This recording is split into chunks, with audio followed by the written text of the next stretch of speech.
Rahul Gandhi ji, PC चाको जी, सुभाष चोपड़ा जी, कीर्ति आज़ाद जी, रमेश कुमार जी, मदन मोहन झा जी, तारिक अनवर जी, प्रमोद तिवारी जी, नरेश सैनी जी, पूनम आज़ाद जी, शुभम शर्मा जी, प्रमोद यादव जी, युद्धराज चौधरी जी, सतीश लोहिया जी, अमरिंदर सिंह जी। और बहनों और भाइयों, बहुत समय से इंतजार कर रहे हैं। भाषण सुन सुन के थक तो नहीं गए? चुनाव का समय है, चुनाव का समय है। सब पार्टी के उम्मीदवार आपके सामने आकर बड़े बड़े भाषण करते हैं। आजकल कभी कभी ऐसे लगता है कि मुद्दे गायब हो रहे हैं और बयानबाजी बहुत हो रही है कि नहीं? जो सबसे अहम मुद्दे हैं वो कौन से हैं बताइए? जब आप यहाँ आते हैं देश भर से, किस चीज़ को ढूंढने आते हैं? रोजगार को ढूंढने आते हैं। कल या परसों प्रधानमंत्री जी ने एक भाषण दिया, आप सबने सुना होगा। उन्होंने रोजगार की बात की, उन्होंने जो वादे किए थे, जिसके बारे में सबने इस मंच पे आपको याद दिलाया, उन्होंने उसके बारे में आपसे बात की? नहीं की ना। दरअसल बात ये है कि चाहे भाजपा के नेता हों या आम आदमी पार्टी के, अपनी प्रशंसा में रहते हैं, आपको सुनाना चाहते हैं कि बड़े बड़े काम किए हैं, लेकिन जो आपके काम की बात है उसके बारे में कम बात करते हैं। हाल ही में एक रिपोर्ट निकली है जिसमें 7 औद्योगिक क्षेत्र में से 3.5 करोड़ रोजगार घटे हैं। ये लिखा है 3.5 करोड़ रोजगार घटे हैं। और देश के प्रधानमंत्री जब आपके सामने भाषण देने आते हैं तो इसका जिक्र तक नहीं करते। क्या वो बता सकते हैं कि इन रोजगारों का घटना संयोग है या प्रयोग है?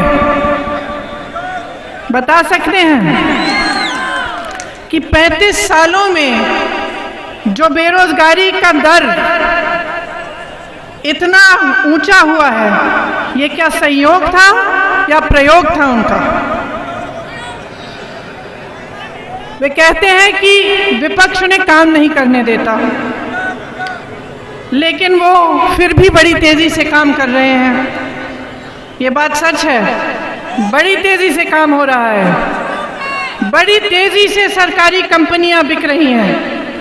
LIC बेच डाली, एयर इंडिया बेच डाला, BPCL बेच डाला, BSNL बेच डाला, यहाँ तक कि रेलवे भी बेच डालने की योजना कर रहे हैं। सचमुच उनकी रफ्तार बहुत फास्ट है। कांग्रेस सरकार ने 14 करोड़ लोगों को गरीबी से निकाला और 5 सालों में जिस तेजी से इन्होंने लोगों को गरीबी में वापस डाला है, उसका कोई अनुमान भी नहीं कर सकता।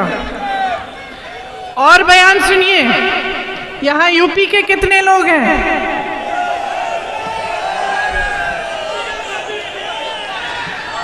ये बयान सुनिए, बहुत मजेदार बयान है। गृह मंत्री जी आए प्रचार करने।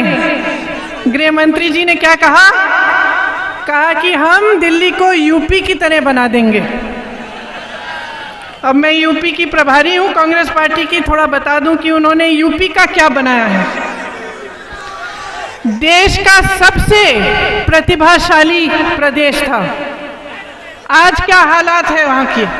भाजपा के सरकार ने किस तरह से यूपी की जनता को त्रस्त किया है, मैं बताती हूँ।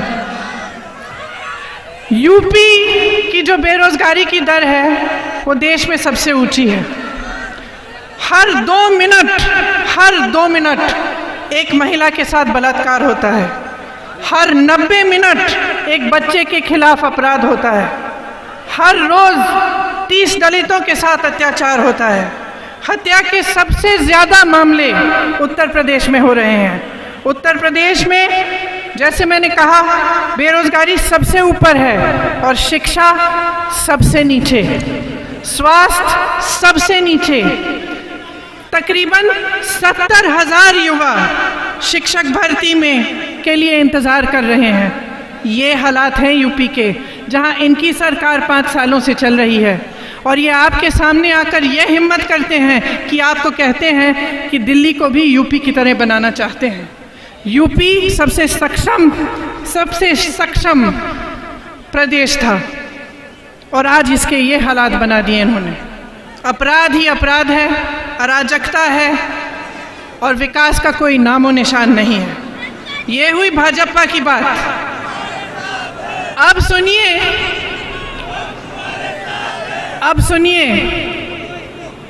कि आम आदमी पार्टी क्या कहते हैं। आम आदमी पार्टी की ये स्थिति है कि इमारत बनाई शीला जी ने, कांग्रेस पार्टी ने पूरी इमारत बनाई, ऊपर से लीपा पोती करके कह रहे हैं कि यह इमारत हमने बनाई।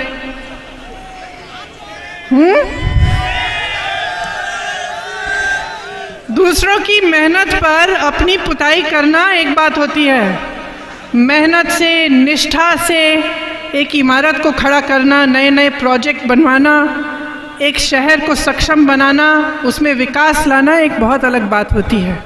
आप जानते हैं कि शीला जी ने जब वो मुख्यमंत्री थी तो क्या नहीं किया दिल्ली के लिए। हम सब दिल्ली के वासी हैं, दिल्ली में पले हैं, दिल्ली में बड़े हैं। हमने खुद अपनी आँखों से देखा जितनी सड़कें यहाँ बनी उनके समय में, आज तक अगर आम आदमी पार्टी या भाजपा बता दे कितनी सड़क बनाई है, उनका कोई मुकाबला नहीं है। फ्लाईओवर उन्होंने बनवाए, मेट्रो उन्होंने बनवाया, तमाम विकास के कार्य उन्होंने कराए। आम आदमी पार्टी के नेता और भाजपा के नेता एक चीज़ में बहुत सक्षम है, पब्लिसिटी कराने में। प्रधानमंत्री जी 5200 करोड़ रुपए सिर्फ अपनी पब्लिसिटी में डलवाते हैं। और केजरीवाल जी भी कोई कम नहीं है, सिर्फ दिल्ली के चुनाव में 611 करोड़ रुपए खर्चे हैं पब्लिसिटी में। अब बताइए इतनी पब्लिसिटी की क्या ज़रूरत है अगर काम ही बात कर रहा है। अगर आपका काम दिख रहा है तो उसे बढ़ाने चढ़ाने की इतनी क्या ज़रूरत हो गई है। ये इसलिए कर रहे हैं क्योंकि काम कम है। कहते हैं कि शिक्षा में बहुत कार्य किया, लेकिन जितनी पाठशालाएं और जितने विश्वविद्यालय दिल्ली में हैं वे कांग्रेस की सरकारों ने बनवाए। स्वास्थ्य को देखिए, कांग्रेस की सरकारों ने तमाम अस्पताल यहाँ पे बनवाए। जब आम आदमी पार्टी की सरकार आई थी तो आपसे उन्होंने वादा किया था कि कम से कम 5 अस्पताल बनाएंगे, एक भी नहीं बनाया।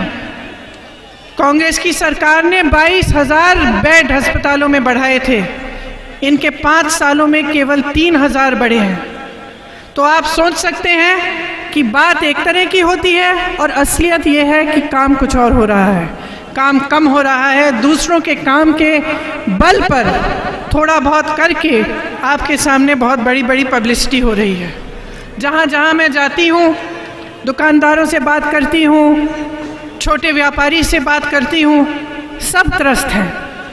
सब मुझे कहते हैं कि जीएसटी नोटबंदी से एकदम मार खा गए हैं, कमर टूट गई है उनकी।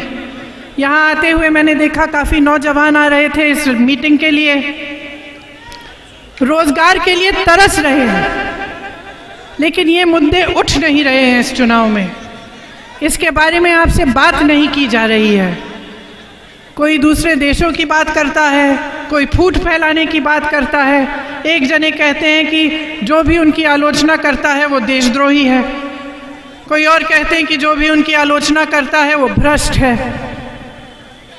जब कोई सवाल उठाता है आपके पक्ष में, जनता के पक्ष में, कि आपके लिए अच्छा क्या है, यहाँ पे विकास किस तरह से होना चाहिए, रोज़गार क्यों नहीं है, तब उसका मुंह बंद करने की कोशिश होती है। अब आप जनता हैं, ये देश का केंद्र है। आप सब यहीं के निवासी हैं, बहुत समझदार हैं, पब्लिसिटी भी समझते हैं, मीडिया को भी समझते हैं, ख़ास तौर से आप नेताओं को बहुत अच्छी तरह से समझते हैं। तो आपको अब पहचानना चाहिए। ज़रा अपने दिल के अंदर सोचिए, देखिए कि आपके लिए काम किसने किया है और आगे आप कैसा देश चाहते हैं, कैसा प्रदेश चाहते हैं। ये कोई छोटा चुनाव नहीं है, महत्वपूर्ण बात है। संजीदगी से लीजिए कि जब आप अपना वोट डालने जाएंगे तो किस तरह का देश बनाना चाह रहे हैं, किस तरह का प्रदेश बनाना चाह रहे हैं। क्योंकि आज अगर आपके काम की बात नहीं हो, अगर रोजगार की बात नहीं हो, अगर विकास की बात नहीं हो, अगर वैसे मुद्दे नहीं उठे जिससे आपके जीवन पर असर पड़ता है, तो कुछ बहुत गलत हो रहा है। और इस गलती को ठीक करने के लिए आपके हाथ में सबसे बड़ा हथियार है, जो आपका वोट है। बहुत बड़ा हथियार है, सोच समझ के इस्तेमाल कीजिए। जब आप कांग्रेस को विजयी बनाएंगे तो आप जानते हैं, आपने परखा है, दिल्ली में आपका अनुभव रहा है कि काम करके आपको दिखाया है। जितना भी दिल्ली में विकास हुआ है कांग्रेस द्वारा हुआ है। इसीलिए 8 तारीख को जब आप वोट डालने जाएंगे, पूनम जी को विजयी बनाइए, कांग्रेस के तमाम उम्मीदवारों को विजयी बनाइए, ताकि आपके प्रदेश में दोबारा एक ऐसी सरकार बने जो आपके लिए काम करे, आपकी समस्याओं का हल करे। बहुत बहुत धन्यवाद। जय हिंद।